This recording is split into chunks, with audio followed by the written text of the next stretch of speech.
Deuxième partie. Spécification des hypothèses de la page Énergie. Dans la partie précédente de la vidéo, j'ai effectué une analyse de préfaisabilité pour une proposition de projet de parc éolien de 80 MW à Terre-Neuve et Labrador. J'ai utilisé l'analyseur d'énergie virtuelle pour accéder rapidement à un ensemble de valeurs par défaut raisonnables pour le projet. Je veux maintenant revoir certaines de ces données, particulièrement celles qui se trouvent à la page Énergie. À la page Énergie, j'ai précédemment utilisé une analyse de niveau 1 et saisi un facteur d'utilisation de 40 %. Était-ce une bonne supposition? Découvrons-le en procédant à une analyse de niveau 2, dans le cadre de laquelle nous calculerons le facteur d'utilisation en fonction de données relatives à la vitesse moyenne annuelle du vent. La base de données sur le climat de RedScreen offre une estimation de la vitesse moyenne annuelle du vent de 6,5 mètres par seconde. Cette mesure a été prise à 10 mètres du sol à un endroit près de Saint-Lawrence. Comme je l'ai mentionné plus tôt, il est possible que cette mesure ne soit pas suffisamment juste pour estimer la puissance de ce parc éolien. Il y a plusieurs raisons à cela. Premièrement, l'énergie éolienne est proportionnelle au cube de la vitesse du vent. Par conséquent, la moindre erreur de mesure de la vitesse se traduit par un pourcentage d'erreur beaucoup plus élevé de production d'électricité du parc éolien. Deuxièmement, peut-être y avait-il des bâtiments ou d'autres obstacles près de la station au sol où les mesures ont été prises. Ces obstacles peuvent fausser le régime éolien. Troisièmement, le terrain et la végétation ou l'utilisation des terres peuvent influencer la vitesse du vent. Alors, même si la mesure prise à partir de la station au sol était libre d'obstacles, la mesure à d'autres endroits, même à proximité, peut être très différente. Si le parc éolien n'est pas construit à l'endroit exact où la mesure au sol a été prise, la ressource éolienne peut être très différente. Quatrièmement, en ce qui a trait aux grandes éoliennes, le centre des rotors de turbine, ou la hauteur du moyeu, se trouvera probablement à près de 100 mètres au-dessus du sol et non à 10 mètres. La vitesse des vents varie en hauteur. Bien que RedScreen peut nous aider à estimer la vitesse du vent à 100 mètres en fonction de la vitesse du vent à 10 mètres, plus la différence de hauteur est grande, plus faut-il apporter de modifications, ce qui augmente le risque d'erreur. Pour ces raisons, il est préférable d'obtenir des estimations précises de la vitesse du vent à l'emplacement proposé du parc éolien et près de la hauteur du moyeu de la turbine. Idéalement, il faudrait qu'il y ait des tours météorologiques de 60 mètres ou plus à l'endroit où l'on souhaite construire le parc éolien pendant au moins 1 an et des mesures devraient être prises encore plus en hauteur au moyen d'instruments de détection et de télémétrie par ondes lumineuses, ou LIDAR. Cependant, tout cela serait très dispendieux et je ne crois pas qu'on veuille attendre si longtemps pour réaliser une première analyse. La meilleure solution de rechange est un atlas du vent en haute résolution fondé sur divers modèles et mesures. Il existe plusieurs atlas des vents. En vous rendant à la page Énergie, en sélectionnant l'analyse de niveau 2 et en cliquant sur l'icône du point d'interrogation situé à côté de la cellule relative à la méthode d'évaluation de la ressource, vous pouvez ouvrir une page d'aide RedScreen présentant des liens vers des atlas et des cartes. Sinon, vous pouvez aussi cliquer sur l'icône de la carte à côté de la cellule relative à la méthode d'évaluation de la ressource. Et RedScreen ouvrira une fenêtre de navigation pour accéder à l'Atlas mondial des vents. Cet outil gratuit fournit des renseignements sur les ressources éoliennes disponibles sur les côtes et près des côtes un peu partout dans le monde. Conçu par la Technical University of Denmark, le groupe de la Banque mondiale et d'autres partenaires, cet atlas n'est disponible qu'en anglais. La fenêtre de navigation présente une carte dans laquelle les endroits où les ressources éoliennes les plus fortes sont représentées en rouge et les plus faibles en bleu. Je peux choisir que la carte affiche la densité moyenne annuelle de puissance du vent, la vitesse moyenne annuelle du vent ou d'autres paramètres utiles pour comprendre l'influence du terrain. On dispose d'estimations de vitesse et de densité de puissance du vent à 50 mètres, 100 mètres et 200 mètres du sol. En passant d'une hauteur à l'autre, les couleurs qui apparaissent sur la carte changent radicalement, car les vents sont beaucoup plus forts chaque fois que la hauteur double. L'incidence de la hauteur est particulièrement évidente en ce qui a trait à la densité de puissance du vent, c'est-à-dire à la puissance moyenne disponible du vent par unité de surface de rotor. Choisissons l'estimation de la vitesse du vent à 100 mètres. Je constate, d'après le rouge foncé, que la vitesse du vent atteint près de 9 mètres par seconde à un certain nombre d'endroits autour de St. Lawrence. Si je sélectionne Customized Areas, ce qui signifie région personnalisée, puis un rectangle, je constate que la vitesse moyenne annuelle à certains endroits est de 9,15 mètres par seconde. J'utiliserai cette donnée dans RedScreen. Toutefois, avant de procéder, je veux souligner que les paramètres saisis dans le cadre de cette analyse de niveau 2 sont entièrement indépendants de ceux utilisés précédemment pour l'analyse de niveau 1. Par exemple, j'ai changé le facteur d'utilisation à 40 % dans l'analyse de niveau 1, mais lorsque je suis passé à l'analyse de niveau 2, celui-ci est resté à 41,2 %, soit la valeur calculée par l'analyseur d'énergie virtuelle. Je peux passer de l'analyse de niveau 1 à l'analyse de niveau 2, et les changements que j'apporte dans un niveau n'influenceront pas les données des cellules correspondantes dans l'autre niveau. Dans l'analyse de niveau 2, la partie supérieure de la page énergie vise à fournir des renseignements sur la ressource éolienne. Actuellement, cette section comprend des données tirées de la base de données climatique de RedScreen. Les valeurs de la base de données sont affichées dans la colonne à droite des cellules à des fins de comparaison. La vitesse moyenne annuelle du vent, selon la base de données climatique, est de 6,5477 mètres par seconde à une hauteur de 10 mètres.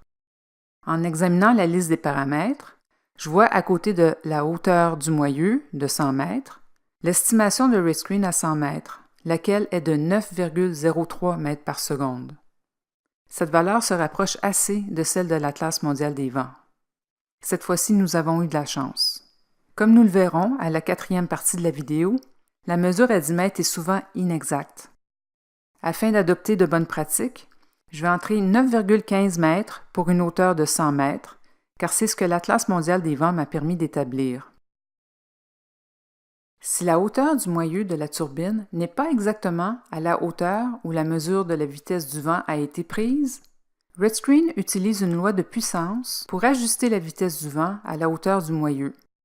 Cette loi de puissance ne requiert qu'un seul paramètre, soit le coefficient de cisaillement du vent, pour refléter de quelle façon la rugosité de la surface ralentit le vent. Il est possible de lire davantage sur le sujet dans la fenêtre d'aide de RedScreen qui s'ouvre lorsqu'on clique sur le texte « Coefficient de cisaillement du vent ». On peut y lire que si les caractéristiques du site ne sont pas encore déterminées, un coefficient de 0,14 constitue une première approximation acceptable, soit la valeur entrée par défaut que nous ne changerons pas. Les valeurs moyennes annuelles relatives à la température de l'air et à la pression atmosphérique tirées de la base de données climatique apparaissent dans les 2 dernières cellules de la section Évaluation des ressources de la page Énergie. RedScreen utilise ces données pour ajuster l'énergie produite par le parc éolien afin de tenir compte de la densité de l'air qui diffère des conditions de référence.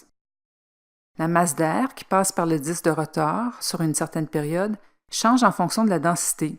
Plus l'air est dense, plus la puissance s'accroît. Lorsque la pression atmosphérique baisse, comme c'est le cas en altitude, et que la température augmente, la densité de l'air diminue. L'influence de ces paramètres est présentée au bas de la page Énergie. En ouvrant la section Autres informations, nous voyons la production énergétique annuelle non corrigée par turbine. Il s'agit de la production fondée sur une température de l'air et une pression atmosphérique de référence de 15 degrés Celsius et 101,3 kPa respectivement. On donne, juste en dessous, les coefficients de pression et de température. La production non corrigée est multipliée par ces coefficients. St. Lawrence est presque au niveau de la mer. À la page Lieux, On indique que l'élévation de la station météorologique est de 49 mètres. Notre pression atmosphérique pendant l'année se rapproche donc beaucoup de la valeur standard au niveau de la mer de 101,3 kPa. Et le coefficient de pression est presque de 1, c'est-à-dire qu'il réduit très peu la production d'énergie. Cependant, si notre site avait été à une altitude supérieure, le coefficient de pression aurait pu diminuer de façon importante la production d'énergie. Lorsque je parle d'altitude, vous vous imaginez peut-être une turbine perchée sur une montagne. Cependant, de nombreux parcs éoliens sont situés loin des montagnes, tout en étant à des endroits suffisamment élevés pour avoir une incidence. Par exemple, si notre site avait été situé près de Calgary, en Alberta, nous nous serions retrouvés dans les prairies, mais à une élévation d'environ 1000 mètres au-dessus du niveau de la mer. La base de données climatique de RedScreen présente des données de pression atmosphérique d'environ 89 kPa, ce qui aurait entraîné l'ajustement à la baisse de près de 12 % de la production d'énergie. Point subtil à prendre en note. Habituellement, les services météorologiques présentent la pression atmosphérique corrigée pour l'élévation, soit comme si le site se trouvait au niveau de la mer. Par conséquent, si je consulte par exemple le site web d'Environnement Canada pour la ville de Calgary, je trouverai une pression atmosphérique se rapprochant de la pression au niveau de la mer de 101,3 kPa. Si nous utilisions cette pression pour estimer la densité de l'air, nous surestimerions la production d'énergie du parc éolien de près de 12 %. Heureusement pour nous, RedScreen fournit la pression à l'altitude du site et non au niveau de la mer. Le deuxième coefficient est celui relatif à la température de l'air. Les données climatiques indiquent une température annuelle moyenne de l'air de 5,3 degrés Celsius. On indique la puissance utile des turbines éoliennes à une température de référence de 15 degrés Celsius. Étant donné qu'à cet endroit, la température est en moyenne 10 degrés plus froide, l'air y est plus dense et d'après le coefficient de température, la production d'énergie augmente donc selon un facteur de 1,035 ou de 3,5 %. L'effet combiné des coefficients de pression et de température est reflété dans la production énergétique brute par turbine. Celle-ci n'est pas très différente de la valeur non corrigée. Bien que l'exactitude de l'estimation de la vitesse du vent au site soit cruciale, l'estimation de la production énergétique ne sera pas si affectée par des erreurs mineures d'estimation de la température et de la pression au site. Pour l'instant, j'utiliserai ces valeurs annuelles moyennes de température et de pression, mais vous vous demanderez peut-être s'il est raisonnable de ne pas tenir compte des variations mensuelles de température de l'air et de pression atmosphérique. Nous reviendrons sur ce point dans la troisième partie de la vidéo lorsque nous aborderons l'analyse de niveau 3. La prochaine partie de la page Énergie présente les paramètres de la turbine.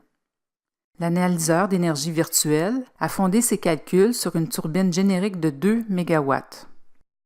J'ouvrirai la base de données de produits et je sélectionnerai le modèle de turbine Vestas 2090 de 3 MW sur une tour de 90 mètres. J'ai choisi ce modèle de turbine afin d'illustrer un point sur la taille des rotors et des tours que j'aborderai dans la quatrième partie de la vidéo. Sachez que je ne fais aucune promotion. La base de données de produits m'indique que la turbine est dotée d'un rotor de 90 mètres de diamètre et décrit la courbe de puissance. La courbe de puissance associe la puissance de sortie des éoliennes à la vitesse instantanée du vent.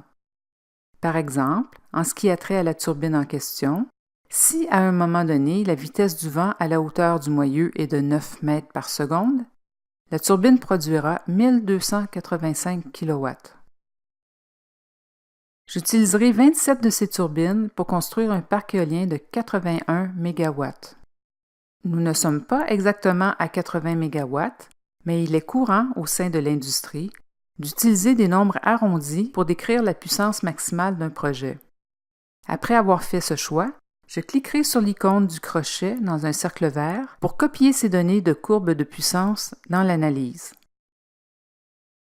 À la page Énergie, le fabricant, le modèle, le nombre de turbines, la hauteur du moyeu, le diamètre du rotor, la surface balayée et la courbe de puissance reflète maintenant le choix que j'ai fait à partir de la base de données de produits. Un icône, à la droite des cellules bleues, indique que ces données sont tirées de la base de données.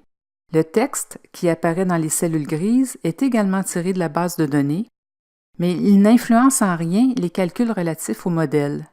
Il n'est donc pas important de savoir d'où il provient.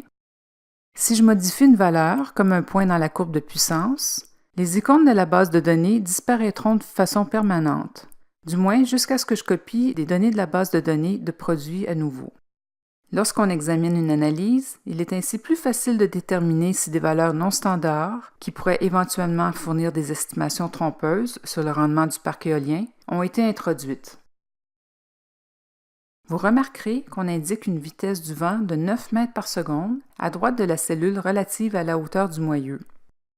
Je peux cliquer sur ce texte pour afficher les décimales et ainsi voir que la vitesse du vent est en fait de 9,016 mètres par seconde. Il s'agit de l'estimation de RedScreen de la vitesse du vent à la hauteur du moyeu. RedScreen a effectué son calcul à partir d'une vitesse du vent de 9,15 mètres par seconde, obtenue à une hauteur de 100 mètres, qu'il a ajustée à une hauteur de 90 mètres en fonction de la loi de puissance et d'un coefficient de cisaillement du vent de 0,14. J'ai mentionné que la courbe de puissance est calculée en utilisant la puissance instantanée de sortie de l'éolienne et la vitesse instantanée du vent. Elle est définie dans le tableau et est représentée par la ligne verte dans le graphique à la page Énergie. La turbine éolienne que j'ai choisie ne génère aucune énergie lorsque la vitesse du vent est inférieure à 4 mètres par seconde. Au-dessus de cette valeur, la turbine démarre et la puissance de sortie s'accroît considérablement en fonction de la vitesse du vent, avant de se stabiliser à 3 MW à une vitesse de 15 mètres par seconde. Lorsque la vitesse du vent est supérieure, la turbine adapte le pas de pale, ou l'angle de calage, de sorte à maintenir la puissance de sortie nominale de 3 MW. Maintenant, nous devons combiner cette courbe de puissance avec la ressource éolienne précédemment entrée afin de déterminer la production de la turbine au cours d'une année, ce qui est un peu compliqué. En sachant que la vitesse moyenne du vent est de 9 mètres par seconde, nous serons peut-être tentés d'opter pour la valeur de la courbe de puissance à cette vitesse et de supposer que la turbine produit en moyenne 1285 kW pendant toute l'année. Cependant, ce calcul est incorrect car on ne tient pas compte du fait que la vitesse du vent n'est pas toujours de 9 mètres par seconde. Les vents sont parfois plus forts ou moins forts. Étant donné que la courbe de puissance n'est pas une ligne droite, la puissance moyenne de sortie n'est pas la valeur à la vitesse moyenne du vent. Vous pouvez le vérifier en examinant le cas hypothétique dans le cadre duquel la vitesse du vent est d'exactement 3 mètres par seconde pendant une moitié de l'année, puis 15 mètres par seconde l'autre moitié de l'année. La vitesse moyenne du vent est encore de 9 mètres par seconde, mais la puissance moyenne de sortie serait équivalente à la moyenne de 0 et de 3000 kW, soit 1500 kW. On arrive à une autre valeur que 1285 kW, soit la valeur de la courbe de puissance à 9 mètres par seconde. Par conséquent, nous avons besoin d'un élément d'information supplémentaire, à savoir la distribution de la vitesse du vent de part et d'autre de la moyenne. Au sein de l'industrie éolienne, on a constaté que la distribution des fréquences de vitesse du vent s'apparente souvent à une fonction mathématique appelée la loi de Weibull. Selon cette fonction, on attribue la valeur de 0 aux vitesses négatives, ce qui indique qu'elles ne surviennent jamais, puis la courbe monte vers un sommet unique correspondant à la vitesse du vent la plus fréquemment enregistrée. Elle s'estompe ensuite en une longue ligne correspondant aux vitesses de vent élevées, ce qui indique que ces vents surviennent rarement, soit seulement pendant des tempêtes. Si vous effectuez des recherches sur la distribution de Weibull, vous découvrirez qu'il s'agit d'une famille de courbes dont la forme est déterminée par un facteur de forme. À l'étape de l'étude de préfaisabilité, vous ne posséderez probablement pas les données enregistrées nécessaires pour déterminer la distribution des vitesses du vent à l'endroit proposé. Dans ce cas, vous pouvez indiquer à RedScreen d'appliquer une distribution typique en sélectionnant Standard dans la cellule qui correspond à la courbe d'énergie. Ainsi, on attribue un facteur de forme de 2 à la courbe d'énergie. C'est ce que l'analyseur d'énergie virtuelle a utilisé. Si vous avez des données sur la distribution de la vitesse du vent pour votre emplacement, soit en ayant mesuré la vitesse du vent toutes les 10 minutes pendant une longue période, ou par l'intermédiaire d'un modèle mathématique relatif au régime éolien à cet emplacement, vous pouvez préciser le facteur de forme de sorte qu'il corresponde à vos données en sélectionnant « Personnaliser » dans la cellule relative à la courbe d'énergie. J'utiliserai la valeur standard étant donné que je ne connais pas la distribution. Après avoir précisé la distribution, RedScreen peut calculer la production énergétique non corrigée d'une turbine à l'emplacement choisi. Pour chaque vitesse du vent représentée dans la courbe de puissance, le logiciel examine la distribution afin de déterminer combien d'heures par année la turbine éolienne sera exposée à cette vitesse. Il multiplie le nombre d'heures par la production d'énergie à cette vitesse, de sorte à obtenir la production d'énergie annuelle selon ces données. Après que ce calcul ait été effectué pour toutes les vitesses du vent de la courbe de puissance, la production énergétique à chaque vitesse est additionnée afin d'obtenir la production totale. En nous rendant au bas de la page, nous pouvons voir que le résultat de cette addition, pour une seule turbine Vestas 2090, est de 11 723 MWh par année lorsque la vitesse moyenne du vent à la hauteur du moyeu est de 9 mètres par seconde. RedScreen effectue ce calcul non seulement pour la vitesse du vent spécifiée, mais aussi pour un éventail de vitesses moyennes annuelles variant entre 3 mètres par seconde et 15 mètres par seconde. Cette série de points forme la courbe d'énergie affichée sous la forme de tableau à côté de la courbe de puissance et de la ligne bleue dans le graphique. Le tableau et le graphique ne sont fournis qu'à titre d'information. Bien que la courbe de puissance et la courbe d'énergie soient des fonctions relatives à la vitesse du vent, la première correspond à la relation entre la vitesse instantanée du vent et la puissance instantanée, et la dernière correspond à la relation entre la vitesse moyenne annuelle du vent et la production d'énergie annuelle. Par conséquent, bien qu'il ne soit pas correct d'utiliser la vitesse moyenne annuelle du vent dans la courbe de puissance, je peux utiliser la vitesse moyenne du vent de 9 mètres par seconde à la hauteur du moyeu et, en analysant la courbe d'énergie, estimer que la production énergétique non corrigée de la turbine sera de 11 696 MWh par année. Cette valeur est différente de celle de 11 723 MWh au bas de la page parce que la vitesse du vent à la hauteur du moyeu n'est pas exactement de 9 mètres par seconde. Il s'agit de la production énergétique non corrigée de la turbine, c'est-à-dire de la production si des conditions de référence relatives à l'atmosphère et à l'état de la turbine s'appliquent toute l'année. Nous avons déjà abordé la façon dont RedScreen corrige les écarts de pression et de température par rapport aux conditions de référence.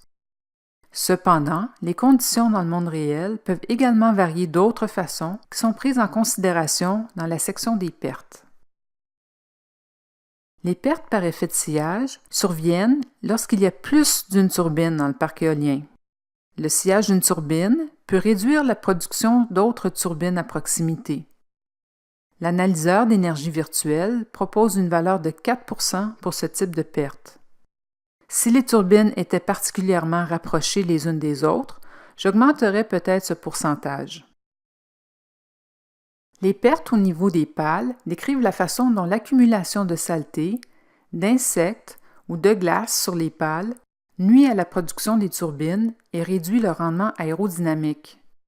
La plupart des hivers dans l'est de Terre-Neuve connaissent des tempêtes de verglas. Je vais donc augmenter légèrement le pourcentage à 3%. Les pertes diverses englobent les autres causes de pertes, dont la réduction de la puissance attribuable à une faible demande, les pertes relatives aux câbles de transport et de distribution ou aux transformateurs, les pertes liées au fonctionnement hors alignement ou encore à l'énergie parasite consommée pour faire fonctionner les turbines. Si je consulte la fenêtre d'aide de RedScreen, je constate que la valeur inscrite dans la cellule correspondante équivaut à la limite supérieure de la plage. Je réduirai donc le pourcentage à 5%. Enfin, la disponibilité correspond au pourcentage de l'année où les turbines seraient en mesure d'alimenter le réseau en électricité si les conditions éoliennes s'y prêtent. On n'y inscrit normalement pas 100% en raison des temps d'arrêt relatifs à la maintenance préventive, aux réparations, aux pannes dans le réseau électrique principal et à d'autres causes. Après avoir défini les entrées du modèle énergétique, j'ai désormais un facteur d'utilisation de 39,9% qui se rapproche beaucoup de la valeur proposée par l'analyseur d'énergie virtuelle et utilisée dans la partie précédente de la vidéo. Dans la prochaine partie de la vidéo, j'examinerai de plus près les coûts liés au parc éolien.